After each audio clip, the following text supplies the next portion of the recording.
తిరువనంతపురం నగరపాలికపై కాషాయ పతాకం ఎగరడం కేరళ రాజకీయాల్లో సంచలనం సృష్టిస్తోంది. కమ్యూనిస్టుల కంచుకోటను బీజేపీ బద్దలు కొట్టడం రాజకీయ పండితులను ఆశ్చర్యపరుస్తోంది. రెండు బలమైన కూటములను తట్టుకొని బీజేపీ ఎలా విజయం సాధించింది? ఏ అంశాలు కాషాయ పార్టీకి కలిసొచ్చాయి? అనూహ్యమైన ఈ ఫలితం 2026 అసెంబ్లీ ఎన్నికలపై ఏ విధంగా ప్రభావం చూపించే అవకాశం ఉంది? కేరళ రాజధానిలో కమలం వికసించింది. తిరువనంతపురం కార్పొరేషన్ ఎన్నికల్లో విజయ భేరి మోగించింది.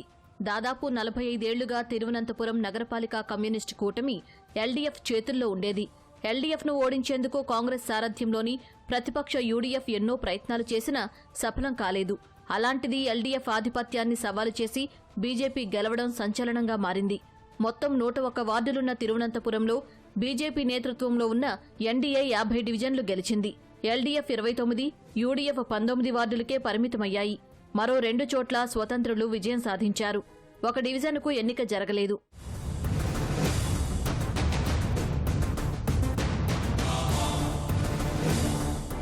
కాంగ్రెస్ ఎంపీ శశిథరూర్ ప్రాతినిధ్యం వహిస్తున్న తిరువనంతపురం పార్లమెంటు స్థానంలోనే కార్పొరేషన్ పరిధి ఉంటుంది. అలాంటి చోట బీజేపీ భారీ విజయం నమోదు చేయడం విశేషం. వచ్చే ఏడాది కేరళ అసెంబ్లీ ఎన్నికలు జరగనున్న వేళ తిరువనంతపురం గెలుపు బీజేపీలో జోష్ నింపింది. అపురూప విజయం సాధించిన కేరళ బీజేపీ నాయకులకు ప్రధాని నరేంద్ర మోదీ సహా పార్టీ జాతీయ నేతలు శుభాకాంక్షలు చెప్పారు. తిరువనంతపురం అభివృద్ధికి, ప్రజల జీవన సౌలభ్యం పెంచడానికి కృషి చేస్తామని ప్రధాని హామీ ఇచ్చారు. ఈ ఫలితం మార్పునకు సంకేతంగా అభివర్ణించిన కేరళ బీజేపీ నేతలు అసెంబ్లీ ఎన్నికల్లోనూ ఇదే ఒరవడి కొనసాగిస్తామని ధీమా వ్యక్తం చేస్తున్నారు. BJP and the NDA have made gains, and that those gains are not short-term gains; those are permanent gains. And I think this will stand in good stead for the coming assembly election, because this local body election has certainly established one thing, that the left is out of the picture. That the LDF is something that the BJP, the people of Kerala don't want anymore. It is a certain clear message, and that now the option is between the NDA and the UDF in the coming assembly election. కేరళలో LDF, UDF కూటముల మధ్య హోరాహోరీ పోరు సాగుతుంటుంది. మిగిలిన పార్టీల ఉనికి అంతంత మాత్రమే. బీజేపీకి కొంత ఓటు బ్యాంకు ఉన్నప్పటికీ గెలిచిన సందర్భాలు బాగా తక్కువ. ఇప్పుడు ఏకంగా రాష్ట్ర రాజధానిలో పాగా వేయడం రాజకీయ పండితులనే ఆశ్చర్యపరిచింది. ఇదంతా ఎలా సాధ్యమైంది అంటే బీజేపీ అనుసరించిన పటిష్ట వ్యూహాలే విజయాన్ని కట్టబెట్టాయి. కొన్నేళ్లుగా బలం పెంచుకుంటూ వస్తున్న బీజేపీ గత కార్పొరేషన్ ఎన్నికల్లో ప్రతిపక్ష స్థాయికి ఎదిగింది. ఈసారి ఏకంగా మేయర్ స్థానాన్ని కొల్లగొట్టింది. ఆ పార్టీ అభివృద్ధి అజెండా ప్రజల్ని మెప్పించింది. 2030 నాటికి తిరువనంతపురాన్ని దేశంలోనే టాప్ 3 నగరాల్లో ఒకటిగా తీర్చిదిద్దుతామని హామీ ఇచ్చింది. గడప దగ్గరికే పాలన తీసుకొస్తామని భరోసా ఇచ్చింది. వికసిత తిరువనంతపురం, పరిశుభ్ర నగరం, అవినీతి రహిత పాలనా నినాదాలతో ప్రజల దగ్గరికి వెళ్లింది. కేంద్ర ప్రభుత్వ పథకాల నుంచి 100% లబ్ధి పొందేలా చూస్తామని ఓటర్లకు వాగ్దానం చేసింది.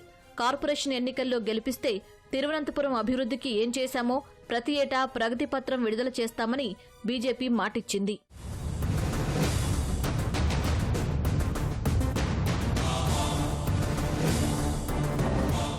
హామీలతో సరిపెట్టకుండా పక్కా ప్రణాళికతో బీజేపీ ప్రచారం నిర్వహించింది. ఈ ఎన్నికలను సవాల్గా తీసుకున్న పార్టీ రాష్ట్ర అధ్యక్షుడు రాజీవ్ చంద్రశేఖర్ వార్డుల్లో కీలక నాయకులను మోహరించారు. ఎన్నికలు ముగిసేదాకా పట్టు సడలకుండా జాగ్రత్తలు తీసుకున్నారు. కార్పొరేషన్ పరిధిలోనే ఉన్న నేమం అసెంబ్లీ సీటును 2016లో గెలవడం ద్వారా తొలిసారి కేరళలో బీజేపీ ఖాతా తెరిచింది. వచ్చే 2026 అసెంబ్లీ ఎన్నికల్లో ఆ స్థానం నుంచి తాను పోటీ చేస్తానని చంద్రశేఖర్ ప్రకటించారు. పార్టీ కార్పొరేటర్లకు తోడుగా నగర ప్రజలకు నిరంతరం అందుబాటులో ఉంటానంటూ ఆకట్టుకున్నారు.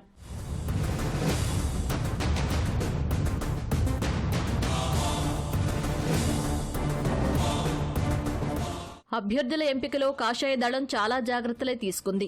కేరళ నుంచి ఎంపికైన మొదటి మహిళా ఐపీఎస్గా, రాష్ట్ర తొలి మహిళా డీజీపీగా ఖ్యాతి పొందిన ఆర్ శ్రీలేఖను శస్తమంగళం డివిజన్ నుంచి బరిలో దింపింది. అక్కడ ఘన విజయం సాధించిన శ్రీలేఖ కాబోయే మేయర్ అనే ప్రచారం గట్టిగానే ఉంది. ఆర్థిక ఇబ్బందులు, పార్టీ నాయకులపై ఆరోపణలతో Tirumala division corporator K Anil Kumar కొంతకాలం కిందట ఆత్మహత్య చేసుకున్నారు. ఆ ఘటన పార్టీని కొంత ఇబ్బంది పెట్టింది. అలాంటి చోట కూడా మంచి అభ్యర్థిని పోటీలో నిలిపి మళ్లీ గెలిచింది. మిగిలిన డివిజన్ల విషయంలోనూ ఇలాగే వ్యవహరించింది.